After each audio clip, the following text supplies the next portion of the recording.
اعوذ باللہ من الشیطان الرجیم بسم اللہ الرحمن الرحیم الف لام میم ذالک الکتاب لا ریب فیہ صدق اللہ العظیم۔ الف لام میم حروف مقطعات ہیں جن کے بارے میں عرض کر چکا ہوں۔ ذالک الکتاب لا ریب فیہ، یہ وہ کتاب ہے اس میں کوئی شک نہیں۔ الکتاب اس لیے کہا گیا ہے کہ قرآن مجید کی پیشین گوئیاں اور خوشخبریاں سابقہ کتابوں میں موجود تھیں، اور چونکہ اس سورہ مبارکہ میں اصل خطاب کا رخ جو ہے وہ ہے سابقہ امت مسلمہ کی طرف، تو ذالک کتاب نہیں کہا گیا، ذالک کتاب لا ریب فیہ نہیں، ذالک الکتاب یہ وہ کتاب ہے، کتاب موعود ہے جس کی پیشین گوئیاں تورات اور انجیل میں موجود تھیں۔ لا ریب فیہ، اس میں کوئی شک نہیں۔ حرف اورا ریب نئے، تبدیل نئے، یہی الفاظ آئے ہیں سورہ سجدہ کے شروع میں بھی، الف لام میم تنزیل الکتاب لا ریب فیہ رب العالمین، لا ریب فیہ من رب العالمین، فیہ ھدی للمتقین۔ فیہ دونوں طرف مل سکتا ہے، لا ریب فیہ اسے معانقہ کہتے ہیں، لا ریب فیہ پڑھیں گے تو ہدن سے شروع کر دیں گے، لا ریب پر ختم کر دیں گے تو فیہ ہدن للمتقین، یہ دونوں معنی درست ہوں گے۔ آپ کو مل جائے گا جو قرآن شریف لے کر بیٹھے ہوئے ہیں کہ حاشیے میں معانقہ نمبر 1 لکھا ہوا ہے، معانقہ عند المتاخرین۔ ہدن للمتقین یہ ہدایت ہے، رہنمائی ہے اہل تقویٰ میں جو بچنا چاہیں۔ تقویٰ کا اصل مفہوم سمجھ، بقا یقی کسی کو بچانا، تقویٰ خود بچنا۔ جن لوگوں کے اندر فطرت سلیمہ ہوتی ہے ان میں اخلاقی حس موجود ہوتی ہے، وہ بری چیز سے بچنا چاہتے ہیں، بھلی کو حاصل کرنا چاہتے ہیں۔ وہ لوگ ہیں کہ جو گویا کہ اس قرآن کا اصل مخاطب ہے، وہی اس سے استفادہ کر سکیں گے۔ الذین یؤمنون بالغیب، اب ان کے کچھ اوصاف، یہ اصل میں بہت زیادہ واضح ہوتا ہے تعویل خاص کے اعتبار سے کہ دیکھ لو درخت کو اپنے پھل سے پہچانتے ہیں، اس قرآن کے پھل موجود ہیں نا، یہ ابو بکر اور عمر اور عثمان اور علی کون ہیں؟ یہ جو مہاجرین آئے ہیں چل کر، مدینے والوں دیکھو یہ کون ہے، ان کی شخصیتیں کیا ہے، ان کا کردار کیا ہے، ان کے اوصاف کیا ہے، یہ کس درخت کے پھل ہیں، یہ اس بینہ کے پھل ہیں، یہ اس ذکرہ کے پھل ہیں۔ بینہ رسول من اللہ یتلو صحفا مطہرۃ فیہا کتب قیمہ، یہ اس شجرہ مبارکہ کے پھل ہیں، دیکھ لو ان کے کیا شب و روز ہے۔ الذین یؤمنون بالغیب، جو غیب پر ایمان رکھتے ہیں۔ تعویل عام کے اعتبار سے اس کا بہت اہم مفہوم ہوگا، جو یہ طے کر لے کہ سوائے مادے کی دنیا کے مجھے اس سے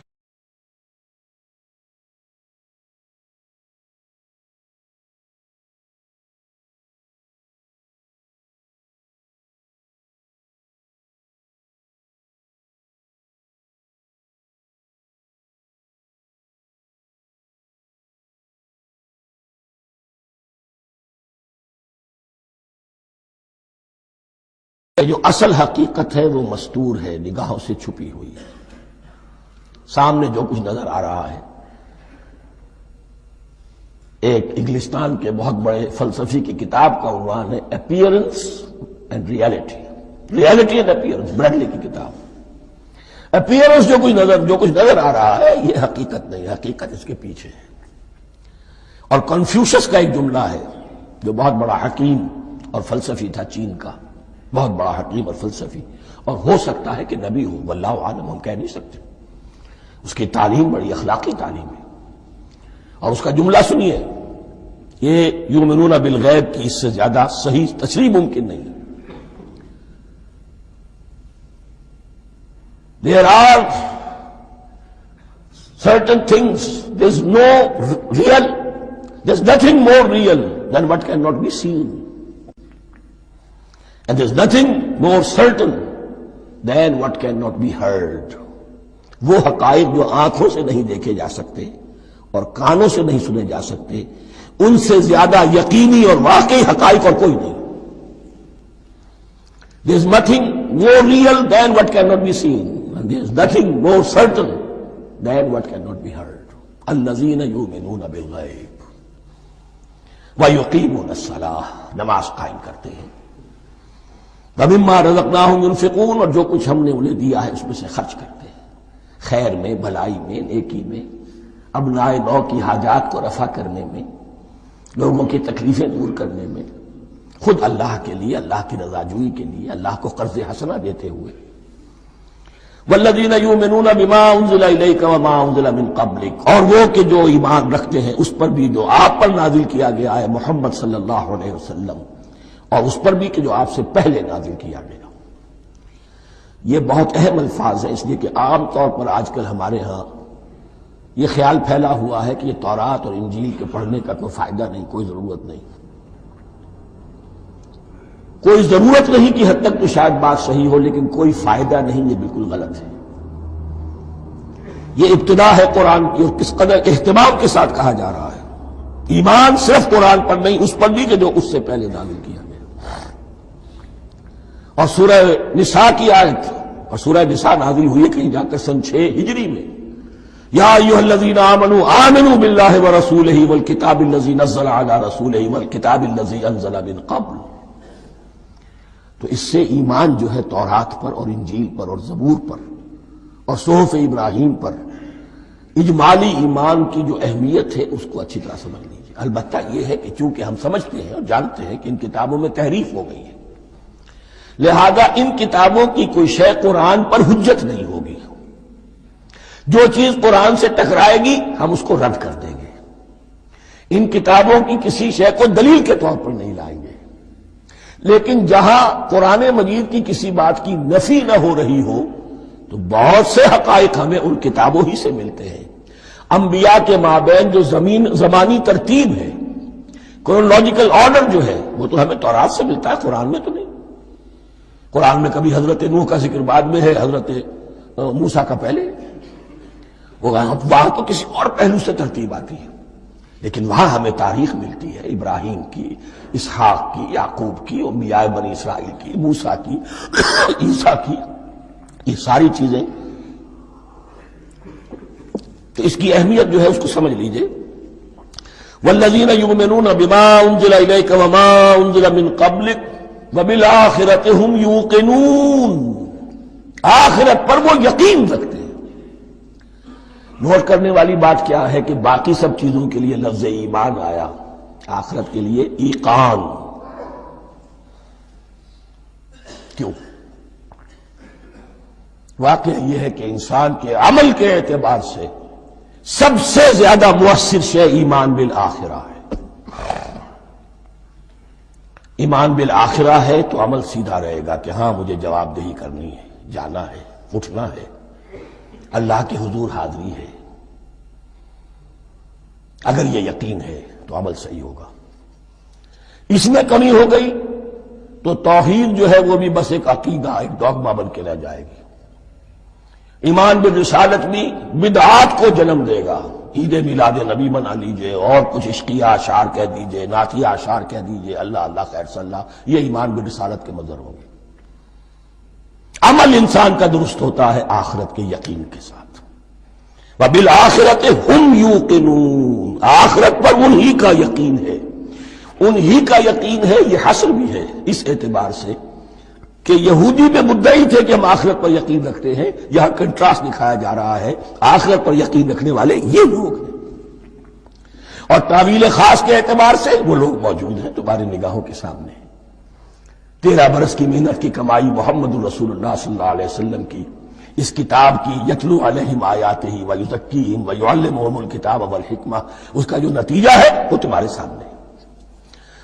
اولئک علی ھدی من ربہم، یہ وہ لوگ ہیں جو اپنے رب کی طرف سے ہدایت پر ہیں. وہ ابتدائی ہدایت بھی ان کے پاس تھی، اور یہ تکمیلی ہدایت بھی، قرآن پر بھی ان کا یقین پورا ہے، اور محمد کا اتباع بھی وہ کر رہے ہیں. وَأُولَٰئِكَ هُمُ الْمُفْلِحُونَ، اور یہی وہ لوگ ہیں جو فلاح پانے والے ہیں. فلاح کا لفظ بھی قرآن مجید کی بڑی اہم اصطلاح ہے. منزل مراد کو پہنچ جانا، کسی باطنی حقیقت کا عیا ہو جانا. اسی لیے اس پر پھر گفتگو انشاءاللہ ہوگی سورہ مومنون کے شروع میں. لیکن یہ کہ فلاح پانے والے، کامیاب ہونے والے اصل میں یہی لوگ ہیں.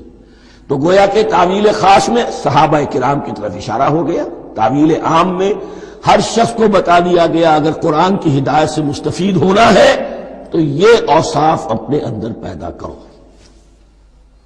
اب دوسرا گروہ، ان الذین کفروا سواء علیہم انذرتہم ام لم تنذرہم لا یؤمنون. یقیناً جن لوگوں نے کفر کیا، اور یہاں مراد کیا ہے؟ جو کفر پر اڑ گئے ہیں. اس کو ہم تعویل عام میں نہیں لے سکتے، اس لیے کہ اگر تو ہم اس کو عام میں لے لیں گے تو اس کے معنی تو یہ ہوں گے جس شخص نے کسی وقت کفر کیا اب وہ ہدایت پر آ ہی نہیں سکتا. نہیں، یہ بات نہیں ہے. کوئی کفر میں ہے، وہ غالطے کی بنا پر ہے، عدم توجہی کی بنا پر ہے، حق اس پر واضح نہیں ہوا ہے اس لیے ہے، تو آپ اسے سمجھائیں گے، انذار و تبشیر سے اسے فائدہ ہو جائے گا، واعظ و نصیحت سے فائدہ ہو جائے گا. ایک وہ ہے کہ جو حق کو سمجھ کر، پہچان کر اور پھر اڑ گئے، ضد کی وجہ سے، ہٹ دھرمی کی وجہ سے، تعصب کی وجہ سے، تکبر کی وجہ سے، حسد کی وجہ سے. ان الذین کفروا، ایسے لوگوں کا معاملہ کیا ہے؟ سواء علیہم انذرتہم ام لم تنذرہم لا یؤمنون. برابر ہے ان کے لیے، خواہ آپ انہیں سمجھائیں خواہ نہ سمجھائیں، ڈرائیں نہ ڈرائیں، انذار فرمائیں نہ کریں، لا یؤمنون، وہ ایمان لانے والے نہیں. وہی بات جو میں نے کہی تھی کہ سوتے کو جگایا جا سکتا ہے، جاگتے کو کیسے جگائیں. ختم اللہ علی قلوبہم وعلی سمعہم وعلی ابصارہم غشاوہ. ان کے دلوں پر اللہ نے مہر کر دی ہے. کیوں کر دی ہے؟ یہ ابتداءً مہر نہیں ہوئی، جب حق کو پہچان کر انہوں نے رد کر دیا، اس کی پاداش میں، اس کی سزا کے طور پر. ختم اللہ علی قلوبہم، اللہ نے ان کے دلوں پر مہر کر دی ہے، وعلی سمعہم، اور ان کی سماعت پر بھی، وعلی ابصارہم غشاوہ، اور ان کی آنکھوں کے سامنے پردہ پڑ چکا ہے. یہ مضمون سورہ یاسین کے شروع میں پھر آئے گا بہت شر و بست کے ساتھ. وَلَهُمْ عَذَابٌ عَظِيمٌ، اور ان کے لیے تو اب بہت بڑا عذاب ہے. یہ دوسرا گروہ ہو گیا. ایک رکوع میں دو کو سمیٹ لیا گیا، کل ابھی 7 آیتیں ہوئی ہیں.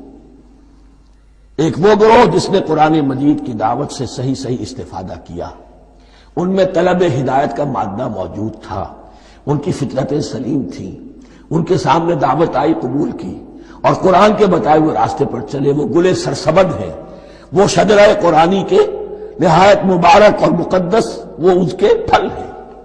ایک گروہ وہ ہے جس نے حق کو پہچانا لیکن اس کو رد کر دیا اپنے تعصب یا ہٹ درمی کی وجہ سے. ان کا ذکر آ گیا بہت اختصار کے ساتھ، اس لیے کہ ان کا ذکر آپ کو بہت تفصیل سے مکی صورتوں میں ملے گا. اب آیا تیسرا گروہ، وَمِنَ النَّاسِ، اور لوگوں میں کچھ ایسے بھی ہیں، مَن يَقُولُ آمَنَّا بِاللَّهِ وَبِالْيَوْمِ الْآخِرِ وَمَا هُم بِمُؤْمِنِينَ، جو کہتے تو یہ ہے کہ ہم ایمان رکھتے ہیں اللہ پر بھی اور یوم آخر پر بھی، مگر وہ حقیقت میں مومن نہیں ہے. یہاں ایک بات سمجھ لیجئے، اکثر اور بیشتر مفسرین نے اس تیسری کیٹیگری کے بارے میں یہی رائے قائم کی ہے کہ یہ منافقین مذکور ہیں یہاں، اگرچہ لفظ منافق یا لفظ نفاق نہیں آیا یہاں. لیکن مولانا نیاصر اصلاحی صاحب نے ایک رائے ظاہر کی ہے جو بڑی قیمتی ہے، وہ یہ کہ یہاں ایک کردار کا نقشہ کھینچ دیا گیا ہے. غور کرنے والے غور کر لیں، دیکھ لیں، جس پر بھی وہ چسپاں ہو جائے. اور بالفعل جب یہ آیات نازل ہو رہی تھیں تو دو طبقات پر یہ کردار نگاری جو ہے، یہ جو شخصیت کا ہیولہ کھینچا جا رہا ہے، وہ دو کے اوپر راست آ رہا تھا. ایک علماء یہود، وہ بھی کہتے تھے کہ ٹھیک ہے محمد جو کہہ رہے ہیں، ہم بھی اللہ کو مانتے ہیں، آخرت کو بھی مانتے ہیں، اسی لیے یہاں رسالت کا ذکر نہیں ہے. بھئی ہم محمد ہی کو نہیں مانتے نا صلی اللہ علیہ وسلم، باقی اگر 1.25 لاکھ نبی آئے ہیں تو باقی 1.25 لاکھ کو تو ہم مانتے ہیں.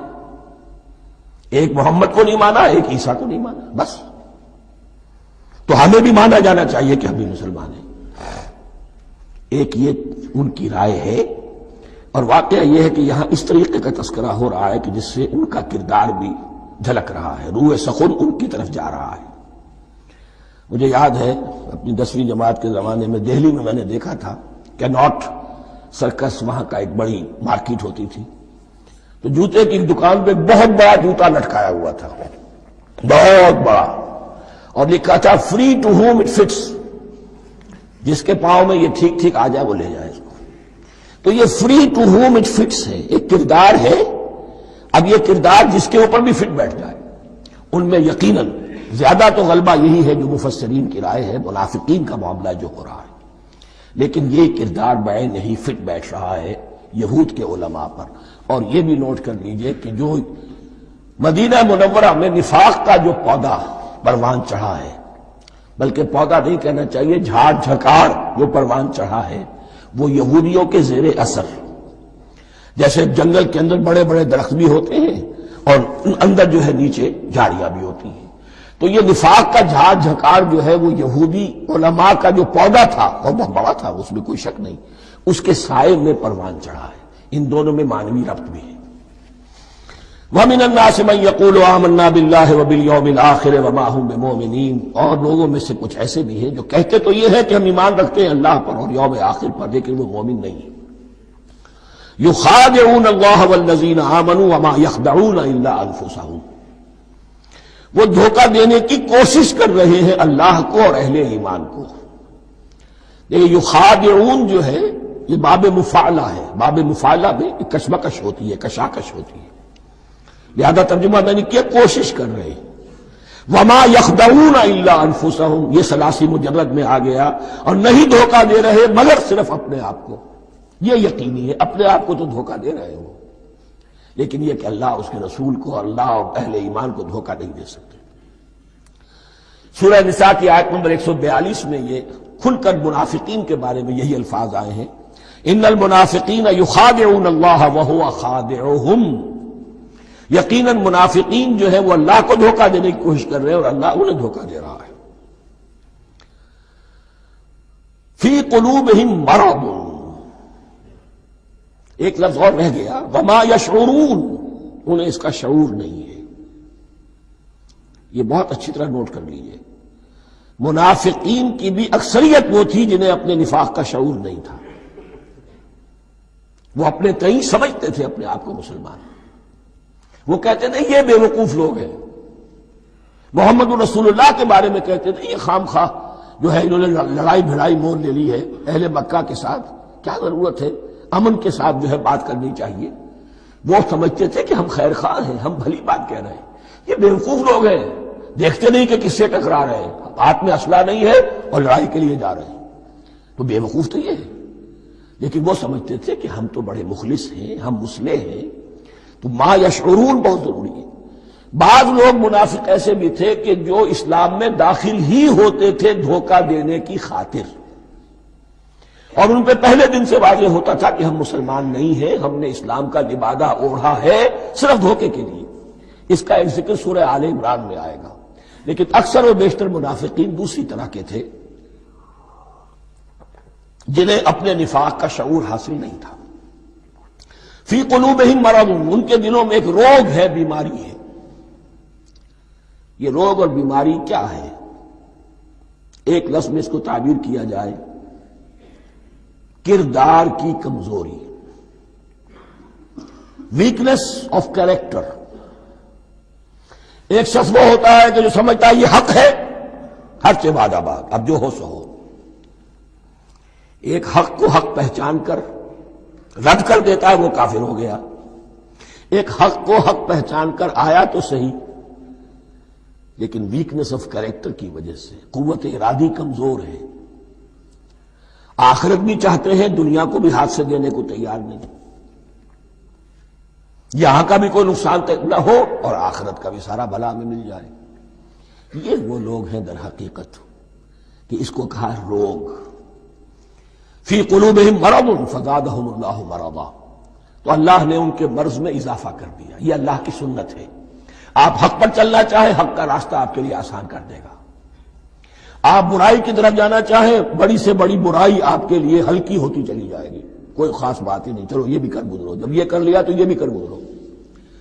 اور اگر آپ بین بین لٹکنا چاہیں تو اللہ اسی پہ چھوڑ دیتا ہے۔ ٹھیک ہے، آپ سمجھتے ہیں ہم کامیاب ہو رہے ہیں، ہم نے مسلمانوں کو بھی دھوکہ دے لیا، وہ ہمیں مسلمان سمجھتے ہیں، اور یہودیوں کو بھی دھوکہ دے لیا، وہ سمجھتے ہیں کہ ہم ان کے ساتھی ہیں، تو سمجھا کامیاب ہو رہے ہیں، حقیقت میں کامیابی نہیں۔ فی قلوبہم مرض فزادہم اللہ مرضا ولہم عذاب علیم بما کانوا یکذبون، اور ان کے لیے تو دردناک عذاب ہے۔ عذاب عظیم کا لفظ آیا تھا اوپر کفار کے لیے، وَلَهُمْ عَذَابٌ عَظِيمٌ، 7ویں آیت ختم ہوئی، اور عذاب علیم کا لفظ آیا یہاں، ان کے لیے دردناک المناک عذاب ہے، بما کانوا یکذبون، بسبب اس جھوٹ کے جو وہ بول رہے تھے۔ وَإِذَا قِيلَ لَهُمْ لَا تُفْسِدُوا فِي الْأَرْضِ، اور جب ان سے کہا جاتا تھا مت فساد کرو زمین میں، مراد کیا ہے اس سے؟ کہ جب محمد کو مان لیا کہ اللہ کے رسول ہیں، اب ٹھیک ٹھیک پیروی کرو، ان کے پیچھے چلو، ان کا حکم ہے تو جنگ کے لیے نکلو، ان کی طرف سے تقاضا آتا ہے مال پیش کرو، اور اگر تم اس سے کتراتے ہو تو فساد مچا رہے ہیں، جماعتی زندگی کے اندر فتنہ و فساد پیدا کر رہے ہیں۔ وَإِذَا قِيلَ لَهُمْ لَا تُفْسِدُوا فِي الْأَرْضِ قَالُوا إِنَّمَا نَحْنُ مُصْلِحُونَ، وہ کہتے تھے نہیں ہم تو صلح کرانے والے ہیں، اصلاح کرنے والے ہیں، ہم چاہتے ہیں لڑنا بھیڑنا کوئی اچھی بات نہیں ہے، ٹکراؤ تصادم یہ کوئی اچھے کام تھوڑا ہی ہے، بس ٹھنڈے ٹھنڈے دعوت دیتے رہو، جو چاہے قبول کر لے جو چاہے رد کر دے، خام خواہ یہ ٹکرانا اور یہ جنگ کرنا اور اللہ کے دین کو غالب کرنے کے لیے یہ قربانی دو اور یہ مصیبت جھیلو اور یہ مشقت برداشت کرو اور یہ چیز چھوڑو اور یہ ترک کرو، یہ کاہے کے لیے؟ وَإِذَا قِيلَ لَهُمْ لَا تُفْسِدُوا فِي الْأَرْضِ قَالُوا إِنَّمَا نَحْنُ مُصْلِحُونَ أَلَا إِنَّهُمْ هُمُ الْمُفْسِدُونَ وَلَٰكِن لَا يَشْعُرُونَ، آگاہ ہو جاؤ کہ وہی ہے مفسد، فساد پھیلانے والے۔ اس لیے کہ محمد رسول اللہ کی دعوت ہے زمین میں اصلاح کے لیے، اس اصلاح کے لیے کچھ آپریشن کرنا پڑے گا۔ مریض اس درجے کو پہنچ چکا ہے کہ آپریشن کے بغیر اس کی شفا نہیں ہوگی، اب اگر تم اس کے راستے میں رکاوٹ بنتے ہو تو در حقیقت تم فساد مچا رہے ہو، لیکن تمہیں اس کا شعور نہیں۔ الا انہم ہم المفسدون ولکن لا یشعرون، پھر دیکھیے نوٹ کیجئے، شعور نہیں ہے۔ شعوری نفاق اور شے ہے، غیر شعوری نفاق ہے کہ جس کا یہ سارا تذکرہ ہو رہا ہے۔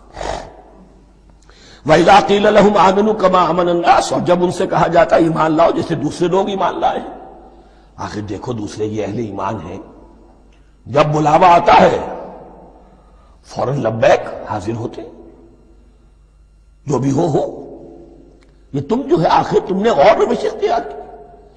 وَإِذَا قِيلَ لَهُمْ آمِنُوا كَمَا آمَنَ النَّاسُ قَالُوا أَنُؤْمِنُ كَمَا آمَنَ السُّفَهَاءُ، وہ کہتے ہیں کہ کیا ہم ایمان لائے جیسے یہ بے وقوف لوگ ایمان لائے؟ انہیں تو اپنے نفع کی فکر، نہ نقصان کی فکر، نہ خطرات کا کوئی خیال، نہ اندیشوں کا کوئی گمان، جان جائے مال جائے، اولاد کو چھوڑ دیں، گھر بار چھوڑ کے آ گئے ہیں، ان سے بڑے بے وقوف کون ہوں گے؟ بال بچے چھوڑ آئے ہیں کفار مکہ کے رحم و کرم پر، سرداران قریش جو چاہے ان کے ساتھ کریں، تو یہ تو بے وقوف لوگ ہیں۔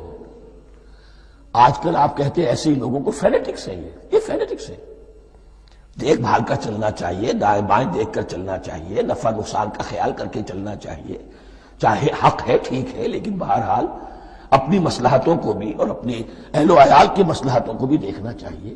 یہ لوگ تو معلوم ہوتا ہے کہ بالکل دیوانے ہو گئے، فینیٹکس ہو گئے۔ وَإِذَا قِيلَ لَهُمْ آمِنُوا كَمَا آمَنَ النَّاسُ قَالُوا أَنُؤْمِنُ كَمَا آمَنَ السُّفَهَاءُ أَلَا إِنَّهُمْ هُمُ السُّفَهَاءُ وَلَٰكِن لَا يَعْلَمُونَ، آگاہ ہو جاؤ کہ وہی بے وقوف ہے لیکن انہیں علم نہیں ہے۔ وہ صادق الایمان جو ایمان کی ہر تقاضے کو پورا کرنے کے لیے ہر وقت حاضر ہیں، ان سے بڑا عقل مند کوئی نہیں، ان سے بڑا سمجھدار کوئی نہیں۔ انہوں نے یہ جان لیا ہے کہ اصل زندگی آخرت کی زندگی ہے، یہ نہیں ہے، یہ تو عارضی ہے، کل نہیں آج ختم ہو جائے، آج نہیں ابھی ختم ہو جائے، کیا فرق پڑے گا؟ جانا تو ہے، اب نہیں تو کل، کل نہیں تو پرسوں، جانا تو ہے۔ تو عقل تو ان کے اندر ہے۔ الا انہم ہم السفہاء ولکن لا یعلمون وَإِذَا لَقُوا الَّذِينَ آمَنُوا قَالُوا آمَنَّا، اور جب یہ ملتے ہیں ان سے جو اہل ایمان ہیں تو کہتے ہیں ہم بھی ایمان رکھتے ہیں۔ اب یہ ان دونوں پر آئے گا۔ عام جو یہودی تھے وہ بھی کہتے تھے کہ ہم بھی تو آخر اللہ کو مانتے ہیں، آخرت کو مانتے ہیں، اور منافق تو تھے ہی جو رسول کو بھی مانتے تھے۔ وَإِذَا خَلَوْا إِلَىٰ شَيَاطِينِهِمْ، اور جب یہ اپنے شیطانوں کے پاس خلوت میں ہوتے ہیں، اور یہاں شیاطین سے مراد ہیں اہل کتاب یہود کے علماء، ان کے سردار، یا عبداللہ ابن ابی جو منافقین مدینہ کا سردار تھا۔ اگر وہ کبھی ملامت کرتا ہے، دیکھو تم تو معلوم ہوتا ہے بالکل مسلمانوں میں شامل ہی ہو گئے پوری طرح سے، تمہیں کیا ہو گیا، تم ہر بات مان رہے ہو۔ اب انہیں یہ کچھ نہ کچھ اپنی وفاداری کا یقین دلانے کے لیے کہنا پڑتا تھا، نہیں ہم انہیں بیوقوف بنا رہے ہیں، ہم ان سے ذرا تمسخر کر رہے ہیں، ہم ہیں آپ کے ساتھ ہی، آپ فکر نہ کریں۔ اسی لیے یہ دو منہ ہونا، نفق کہتے ہیں سرنگ کو جس کے دو دروازے ہوتے ہیں، باقی زیر زمین ہے۔ نافقہ گوہ کا بل ہے کہ دو دروازے رکھتا ہے، دو اس کے منہ رکھتا ہے کہ ادھر سے اگر کتا داخل ہو جائے شکار کے لیے تو ادھر سے نکل بھاگے، ادھر سے آئے تو ادھر سے نکل بھاگے۔ تو دو منہ انسان، یہ در حقیقت جس کو پھر سورہ نساء میں کہا گیا لا الہ ہؤلاء ولا الہ ہؤلاء، نہ ادھر کے ہیں نہ ادھر کے، مذبذبین بین ذالک، اس کے درمیان مذبذب ہو کر رہ گئے۔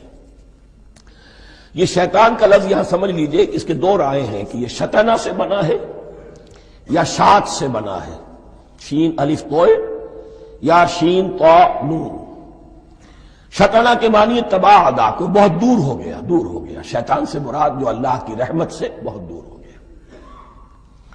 اور شاتا یشیتو کے معنی ہے احترق غضبا وحسدا، کوئی شخص غصے اور حسد کے اندر جل رہا ہو، وہ شاتا یشیتو ہے۔ اس سے فعلان کے وزن پر، رحمان کے وزن پر، غضبان کے وزن پر شیطان، یعنی وہ کہ جو حسد اور غضب کی آگ میں جل رہا ہے۔ تو یہ ایک تو شیطان وہ ہے جو جنات میں سے ہے، جس کا نام عزازیل تھا پہلے، اب ہم اسے ابلیس کے نام سے جانتے ہیں، وہ ایک شیطان ہے، جنی ہے۔ پھر یہ کہ جو بھی اس کے پیروکار ہیں دنیا میں انسانوں میں سے ہوں یا جنات میں سے ہوں، وہ بھی شیاطین ہیں۔ اسی طرح اہل کفر، اہل زیغ کے جو بڑے بڑے سردار ہوتے ہیں، ان کو بھی شیطان سے تعبیر کیا گیا۔ وَإِذَا خَلَوْا إِلَىٰ شَيَاطِينِهِمْ قَالُوا إِنَّا مَعَكُمْ، اور جب وہ خلوت میں ہوتے ہیں، علیحدگی میں ہوتے ہیں اپنے شیاطین کے پاس، سرداروں کے پاس، کہتے ہیں ہم تو آپ کے ساتھ ہیں، انما نحن مستہزئون، یہ تو ہم ان مسلمانوں کو بیوقوف بنا رہے ہیں، ان سے استہزاء کر رہے ہیں، تمسخر کر رہے ہیں۔ ہم تمسخر میں کہہ دیتے ہیں کہ ہم بھی آپ کے ساتھ ہیں، آمنا۔ اللہ یستہزئ بہم ویمدہم فی طغیانہم یعمہون، حقیقت کیا ہے کہ اللہ ان کا مذاق اڑا رہا ہے اور ان کو ڈھیل دے رہا ہے کہ وہ اپنے عقل کے اندھے پن میں بڑھتے چلے جائیں۔ اللہ تعالیٰ جیسا میں نے عرض کیا رسی دراز کرتا ہے، کوئی شخص غلط راستے پر جا رہا ہے تو جاؤ بھائی، فوراً تو نہیں پکڑتا، اگر فوراً پکڑ لے تو سیدھا ہو جائے گا، چلتے جائے، جہاں جانا چاہتے ہو جاؤ۔ تو ان کو بھی رسی دراز کر رہا ہے اللہ، لیکن یہ کہ اللہ یستہزئ بہم، یہ سمجھتے ہیں کہ مسلمانوں کا مذاق اڑا رہے ہیں، اصل میں مذاق ان کا اڑ رہا ہے اللہ کے نزدیک۔ وَيَمُدُّهُمْ فِي طُغْيَانِهِمْ يَعْمَهُونَ، اب یہاں ذرا نوٹ کر لیجئے، یہ دو لفظ آئیں گے، عین میم اور ہا، امہ ہے کے ساتھ، ایک ہے عین میم اور یا امج، تو عین اور میم تو مشترک ہے یا آخر میں فرق ہوگا، عین میم اور ہا ہوگا، اس کے معنی عقل کا اندھا، دل کا اندھا، آنکھیں تو ہے لیکن دل کا اندھا ہے، عقل کا اندھا ہے۔ اور عین میم یا جو آنکھوں کا اندھا ہو، عمیون اندھے، اعمیٰ اندھا۔ تو یہاں فرمایا انا معکم انما نحن مستہزئون، اللہ یستہزئ بہم ویمدہم فی طغیانہم یعمہون، اللہ ان کو اس جو ان کی عقل کے اندھے پن میں جو یہ بڑھتے چلے جا رہے ہیں، اللہ بھی ان کی رسی دراز کر رہا ہے تاکہ یہ جہاں تک جانا چاہتے چلے جائیں۔